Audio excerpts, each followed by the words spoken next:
Прямо сейчас с нами на связи Андрей Пятковский, политолог из Вашингтона. Андрей Андреевич, рад вас приветствовать. Здравствуйте. Добрый вечер, Василий.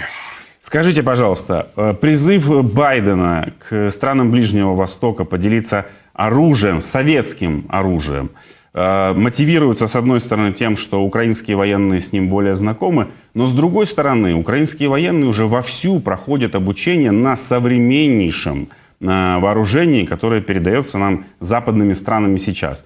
Для чего это делается? Ну, зачем? С одной стороны, чем больше вооружения, конечно, тем лучше, но, с другой стороны, для контрнаступления все-таки, наверное, более бы пригодилось современное, высокоточное вооружение. Конечно, но Байден будет упрашивать их посылать советское оружие не в ущерб тому количеству хаймерсов, которые они посылают. Этот маховик постепенно раскручивается. Как раз на днях он объявил о новом пакете помощи. Сначала было 4 хаймерса, потом 8, теперь уже 12. Ну, хотелось бы 44, но явно растет. Мне кажется, тут противоречия нету. А я не согласен с Нью-Йорк Таймс относительно основной цели его визита в Саудовскую Аравию. Основная цель — это все-таки не старое советское оружие. Это уже, вы правы, не столь актуально при новых поставках современного западного. А он пытается убедить саудитов повторить тот трюк, который они сделали с Советским Союзом в 80-х годах прошлого столетия. Увеличить производство нефти и тем самым обрушить цены, потому что сейчас очень серьезная ситуация энергетическая возникла в западных странах. Как думаете, удастся? Трудновато, честно вам скажу. Почему? Тем более, надо оценить вообще преданность Байдена идее защиты Украины. Он едет встречаться с человеком, которого он называл преступником. Это наследный принц Салман.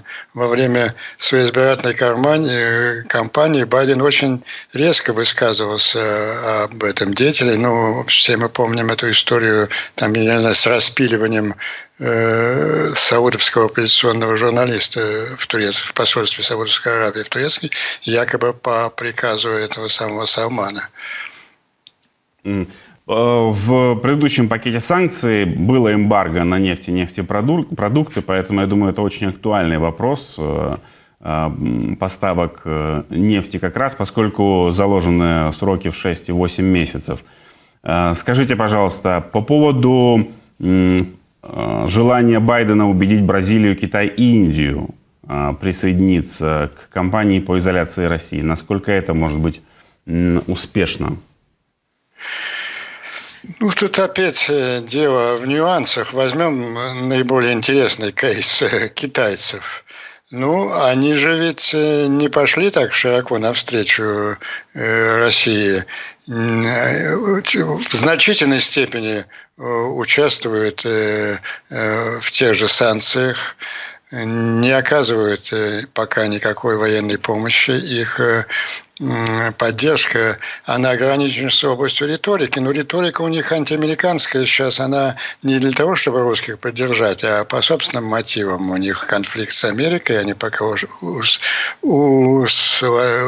упражняются в этой риторике антиамериканской, но взаимозависимость китайской и американской экономики — это громадный фактор. Это громадный фактор, и китайцы никогда им не пожертвуют. К прямому осуждению России или отказу покупать нефть этого вряд ли может добиться от Китая, но такое, в общем-то, достаточно болезненное для России участие Китая в кампании санкций, которое происходило и все прошедшие 8 лет, и сейчас происходит. Это очень неприятно для России. Но какие могут США добиться действий от Китая, если не прямого осуждения? Ну, а добиваться от Китая они ничего не могут. Они могут в порядке сложных переговоров с Китаем находить с ним какие-то компромиссы. Это два взаимодополняющих друг друга экономические гиганта. Да и вообще, я вам скажу, вот сегодня выступал Фарид Закария, он, собственно, своей колонкой по CNN вынес сегодняшний день передачу, а колонка его была в четверг в Washington Post. Всем рекомендую прочесть. Он правильно пишет, что санкции, они инструмент очень серьезный, но воздействие, скажем, там через 5-6 месяцев, а исход войны будет решаться в ближайшие 2-3 месяца. Поэтому гораздо важнее Западу сейчас сосредоточиться не столько на санкциях, сколько на массированных поставках, как вы уже вначале сами сказали, современного западного оружия в Украину. Это решит исход борьбы. Ну вот оказался интересный факт. Война в Украине вскрыла этот факт, что у Запада не так-то много оружия. Если передавать его массированно в Украине, Запад сам боится остаться с открытым небом, если передавать системы ПВО и ПРО. Точно так же, если передавать хаймарсы в большом числе, Соединенные Штаты переживают, что у них останется как-то слишком мало. Какой выход вы видите из этой ситуации? Победить в Украине единственный выход. Вот меня возмутило на днях подобная сентенция была в Германии на высоком уровне. Как же они отказались посылать бронетранспортеры. Мотив какой? А что же нам останется? А как же безопасность Германии? Да безопасность Германии решается сейчас на полях Украины. Если, не получив достаточно оружия, Украина проиграет, то Орда двинется дальше, и ничто уже не спасет вас от этой угрозы. Единственное, вот сколько разговаривали европейцы о европейской армии. Европейская армия есть сейчас. Это ВСУ, Вооруженные силы Украины. Это единственная эффективная европейская армия, которая защищает Европу. Что если вы так заботитесь о своей безопасности, так нужно сейчас все бросать на победу в Украине. Андрей Андреевич, министр обороны Украины Алексей Резников озвучил 3 варианта, 3 сценария развития войны, в которых рассказал, что первый сценарий – это приблизительно такой, как жест доброй воли, условно, да, в кавычках, как бежали русские с Змеиного. И вот таким образом освободят территории там, до 23 февраля 2022 года в тех рамках. Это первый сценарий, дальше за столом переговоров. Второй вариант – это Украина будет постепенно перемалывать вооруженные силы Российской Федерации, потому что на самом деле война ресурса на ресурсы. Министр отметил, что данный вариант победы не настолько быстрый, может произойти до конца 22-го или с небольшим захватом начала 23-го. И третий вариант, более драматичный для Российской Федерации, это развал Российской Федерации, парад суверенитетов на несколько разных субъектов – Татарстан, Башкортостан и так далее. Какой из этих вариантов, на ваш взгляд, самый вероятный? Или вы можете предположить 4-й, 5-й вариант? Мне кажется, самый вероятный том, над которым сейчас существует консенсус всего Запада. Когда я говорю всего Запада, я имею в виду и США, и Британию, и Францию, и Германию, и Украину, как важнейшую органичную часть этого Запада. И Зеленский проговаривал этот вариант. Он звучит следующим, что никакого прекращения огня до возвращения отвода российских войск на линию 23 февраля. Будет ли этот отвод совершен, как вы сказали, по сценарию доброй воли или в результате давления украинских войск, это другое. Главное, что вот отвод на эту линию, а там мирные переговоры об уже окончательном восстановлении территориальной целостности Украины. Вот очень интересный нюанс. Если у нас, наверное, уже мало времени остается, об этом стоит как-нибудь поговорить подробно. В этот консенсус внес на днях Киссинджер. Он в своем одном интервью вынужден был извиняться за свое выступление в Давосе. Помните, она произвела такой эффект, как будто он предлагает территориальные уступки Украине взять ради мира. Он говорит, да ничего подобного, оправдывается.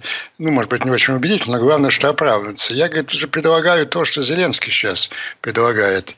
Нужно никаких переговоров до отвода на линию 22 февраля. Ему задает вопрос дальше, ну хорошо, отвели на 23 февраля, прекратили огонь. А где гарантия для Украины, что Россия не накопит силы и снова не нападет? И тут он дает неожиданный для него ответ. А гарантией ее будет сотрудничество со Соединенными Штатами, всесторонняя помощь со стороны НАТО, если и не членство в НАТО.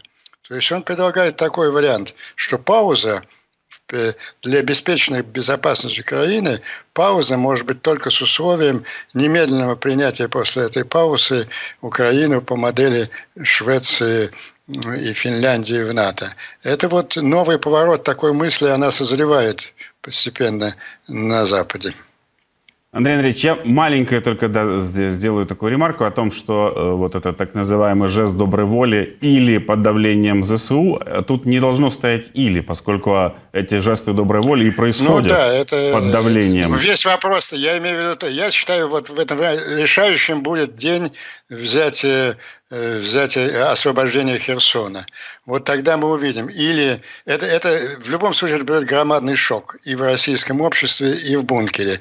Будет ли этот шок настолько велик, что немедленно последует вот этот, то, что вы называете, жест доброй воли, или понадобится дальнейшее давление украинских сил. Вот этот ключевой поворотный момент, такая развилка всех этих сценариев решающих, будет освобождение Херсона.